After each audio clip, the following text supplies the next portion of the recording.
તુવેર પકવતા ખેડૂતોને મોટો ફટકો પડ્યો છે। રજીસ્ટ્રેશન કરાવનાર 10,000 ખેડૂતોની નોંધણી રદ કરવામાં આવી। ઇતિહાસમાં પહેલીવાર ખેડૂતો સાથે આવી ઘટના બની છે। ટેકાના ભાવે તુવેર વેચવા નોંધણી કરાવી હતી। ડિજિટલ પાક સર્વેના આધારે રજીસ્ટ્રેશન રદ થયાનો દાવો કરવામાં આવી રહ્યો છે। કિસાન સંઘ દ્વારા સીએમને પત્ર લખી રજૂઆત કરવામાં આવી છે। 10,000 ખેડૂતના રજીસ્ટ્રેશન કેન્સલ થયા। વંથલી તાલુકામાં અમારે 1500 ખેડૂતના રદ થયા। અમે કાળી મજૂરી કરીએ છીએ તો એ અમારી વળતર સરકાર આપી દે। આમ ટેકામાં સારું છે। બહાર તમે વેપારીને યાર્ડમાં આપો તો 1200, 1300, 1350 નીચા ભાવ છે। અહીંયા 3-4 હજાર રૂપિયાનો અમને ખાંડીએ ફાયદો છે। પણ રજીસ્ટ્રેશન કેન્સલ થયા ને તેને વિશે સરકાર કાંઈ વિચારે કે ખેડૂતોએ 7/12ના દાખલાઓ લઈ તલાટી મંત્રીએ ખેતરનો સર્વે કરી અને ત્યારબાદ જ રજીસ્ટ્રેશન કે નોંધણી ખેડૂતોએ કરી હોય એવા સમયે એને રદ કરવી તો યોગ્ય નથી। કોંગ્રેસ કિસાન સેલના પ્રમુખ પાલ આંબલિયાના પ્રહાર અને ધૂળ ચહેરા પર છે અને સરકાર અરીસો સાફ કરે છે તેવું કહેવામાં આવ્યું છે। રજીસ્ટ્રેશન રદ થવા પાછળ જમીન માપણી ભૂલ જવાબદાર છે। સેટેલાઇટ પાક સર્વે જમીન માપણીની પોલ ખોલી છે તેવું કહ્યું તો જમીન માપણીમાં ભૂલના કારણે એકના બદલે બીજાનું ખેતર સર્વે થયાનો પાલ આંબલિયા દ્વારા દાવો કરવામાં આવ્યો છે। આ પાકોનું જે સેટેલાઇટ સર્વે થયું છે એમાં તો જે ખેતર દેખાય છે એ જ ખેતરનું સર્વે થયું છે। હવે એમાં જમીન માપણીની એક્સની જમીન હતી એ વાયના નામે ચડી ગઈ છે અને વાયની જમીન એક્સના નામે જતી રહી છે। એટલે થયું છે એવું કે એક્સે તુવેર વાવી છે, એના ખેતરમાં તુવેર પણ છે, પણ જમીન માપણીની ભૂલ છે એના કારણે એ ખેતર વાયનું દેખાય છે। એટલે સેટેલાઇટે સર્વે કર્યું ત્યારે વાયમાં તો તુવેર હતી નહીં, એટલે ખેડૂતોએ ટેકાના ભાવે તુવેરનું રજીસ્ટ્રેશન કર્યું।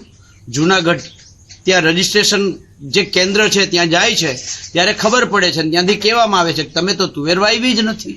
એટલે ખેડૂતોએ વિલા મોઢે પાછું ફરવું પડે છે। જોયા જેવું એ છે કે ભૂલ જમીન માપણીની છે, ભોગવે છે ખેડૂતો। રાજકોટ શહેરમાં વધુ એક શરાફી મંડળીના પ્રમુખ વિરુદ્ધ પોલીસ ફરિયાદ નોંધાઈ છે। નાના વોવા રોડ પર આવેલી મની પ્લસ શરાફી સહકારી મંડળીના પ્રમુખે 11 કરોડથી પણ વધુની છેતરપિંડી આચરી છે। અલ્પેશ ડોંગા દ્વારા રોકાણકારોને સહકારી મંડળીમાં ફિક્સ ડિપોઝિટ રાખશે તો મહિનાનું 1% લેખે વળતર આપવામાં આવશે અને વર્ષના 12% લેખે વળતર મળશે, તેમજ 6 વર્ષમાં મૂડી પણ પરત મળી જશે તેવી લાલચ આપવામાં આવી। પહેલા તો રોકાણ કરાવી થોડા સમય સુધી વળતર આપ્યું અને બાદમાં રોકાણ કરેલા રૂપિયા પણ વળતર ચૂકવવાનું બંધ કરી દીધું હતું। ત્યારબાદ રોકાણકારો દ્વારા પોતાના રૂપિયા પરત માંગવા છતાં તેમના રૂપિયા પરત નહીં આપી તેમની સાથે છેતરપિંડી આચરવામાં આવી છે। આમ 50થી વધુ રોકાણકારો પાસે છેતરપિંડી આચરવામાં આવી। રાજકોટની વોખાટ હોસ્પિટલ વિવાદોમાં આવી છે। માત્ર 7% આવતા 1.60 લાખનું બિલ હોસ્પિટલ સામે અનેક સવાલો ઉદ્ભવી રહ્યા છે। હોસ્પિટલના સત્તાધીશોનો ગોળ જવાબ સામે આવ્યો છે।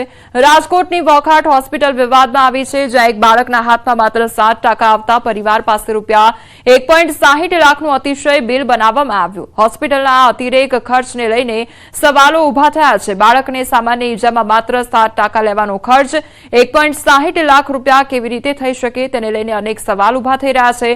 હોસ્પિટલમાં દર્દીના સગા પાસે રૂપિયા 10,000 રોકડા પણ ભરાવ્યા હતા।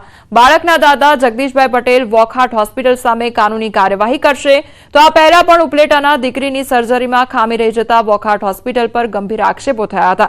જ્યારે હોસ્પિટલના સત્તાધીશોને પૂછવામાં આવ્યું ત્યારે તેમના દ્વારા ગોળ જવાબ આપવામાં આવ્યો। ડોક્ટર હાર્દિક ધમસાણિયાએ 61,000નો ચાર્જ શેનો લીધો તે જવાબ આપવામાં ગલ્લા તલ્લા કર્યા। સેન્ટર હેડ દુષ્યંત પટેલ જવાબ આપવામાં નિષ્ફળ રહ્યા તો સેન્ટર હેડ ભાન ભૂલ્યા અને વોખાટ હોસ્પિટલને બદલે શેલ્બી હોસ્પિટલ કહીને સવાલનો જવાબ આપવાની જગ્યાએ હોસ્પિટલના વખાણ કરતા જોવા મળ્યા। હોસ્પિટલમાં ચાલી રહેલ અંધેર નગરીથી દર્દીઓને હાલાકી ભોગવવાનો વારો આવ્યો છે, જે રાજકોટની વોખાટ હોસ્પિટલમાં પણ જોવા મળી રહ્યું છે। તો આ બિલની અંદર તટસ્થ તપાસ થાય એવી મારી માંગ છે, બીજો કશું નથી કહેવાનો। વિઝિટ ચાર્જ એ લોકો 1400 રૂપિયા દરેક વખતે ઉમારતા હતા। 1400 રૂપિયા દરેક વખતે 61,000 સર્જરી ચાર્જ લીધો એમણે, અને એ સિવાય પણ બીજો સર્જરી ચાર્જમાં ઘણો છે। બરાબર છે। અમારા અને ખાલી એક્ટિવામાંથી સ્લીપ થયો હતો, હાથ સાયલેન્સર પાસે પતરામાં ફસાઈ ગયો, ખેંચવા ગયો એટલે કાપવો પડી ગયો. એકવાર ડિટેલ જોયું અમે બિલ અને રાત્રે સરની વિઝિટ થઈ છે. ડોક્યુમેન્ટેશન અને ટેકનિકલ એરરના લઈને 10:45 સમવેર ટાઈમ છે, જે રાતની વિઝિટ છે પણ AM તરીકે કેપ્ચર થઈ છે, અધરવાઇઝ એમની વિઝિટ ડોક્યુમેન્ટ. સાહેબ, આ ચાર્જીસ તમે કઈ રીતે જુઓ છો? કારણ કે 61,000 ડોક્ટર હાર્દિક ધમસાણીયા ચાર્જ કરે છે, અન્ય ડોક્ટર્સ એના કો સર્જન્સ છે એ બધા 15,000 20,000 એમ અલગ અલગ ચાર્જીસ છે. તમારા મતે આ યોગ્ય છે ચાર્જીસ? સર, જે મેં તમને સમજ આપી તે પ્રમાણે દરેક ચાર્જીસ રિલેટિવ્સ અને જે શિડ્યુલ ઓફ ચાર્જીસ ઇન્સ્યોરન્સ છે તે પ્રમાણે અપ્રૂવડ ચાર્જીસ છે અને બિફોર ફાઇનલાઇઝેશન એ બધા ચાર્જીસ વેલિડેટ થતા હોય છે અને તે જ રીતે થાય છે. સુરતમાં કોન્ટ્રાક્ટરો દ્વારા જ એસએમસીને નુકસાન પહોંચાડવાનું કૌભાંડ સામે આવ્યું. બીઆરટીએસ બસમાં જ મુસાફરોને ટિકિટ આપવામાં આવતી હોવાનું સામે આવ્યું. ટ્રાન્સપોર્ટેશન દ્વારા વિજિલન્સની ટીમને સાથે રાખી બસમાં ચેકિંગ કરવામાં આવતા સમગ્ર કૌભાંડ બહાર આવ્યું. પાંડેસરા રૂટ નંબર 205 બસમાં આકાર એજન્સીના કંડક્ટર દ્વારા 60 પેસેન્જરને ટિકિટ નહીં આપી હોવાનું સામે આવ્યું અને આટલું જ નહીં પરંતુ સુકાની એજન્સી દ્વારા મેસેજ પાસ કરવામાં આવ્યો.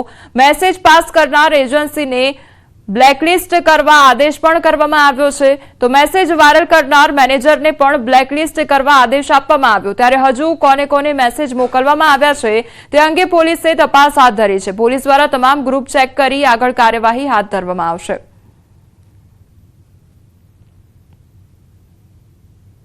આકાર એજન્સીનો જે કંડક્ટર અમને જે બસમાં પકડાયો એને 60 જે પેસેન્જર ગાડીમાં હતા એને એકને પણ ટિકિટ ના આપી હતી.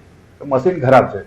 વિજિલન્સ ટીમને અમે ગાડી ઊભી રાખીને તમામ આ મશીનની ચેરે ચેકઅપ કરાવ્યું,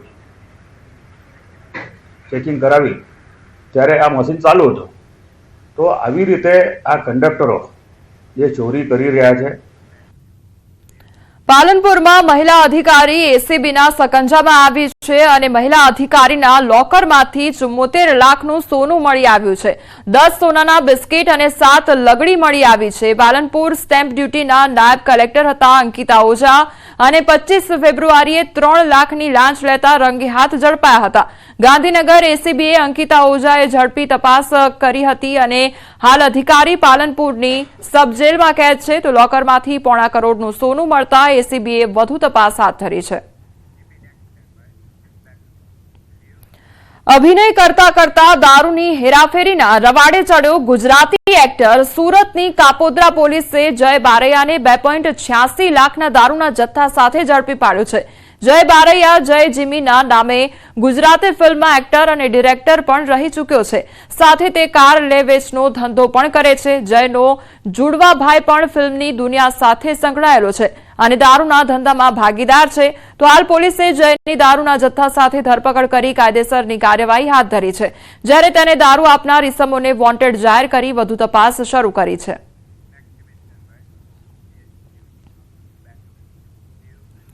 છોટાઉદેપુરના પાણેજમાં બાળકીની હત્યાનો મામલો સામે આવ્યો છે અને હત્યા બાદનો વિડીયો વાયરલ થયો છે. તો મૃતદેહને ઘરના મંદિરમાં પગથિયા પર મૂકવામાં આવ્યો હતો અને મંદિર સુધી ઘસડીને લઈ જવાયો હતો મૃતદેહ.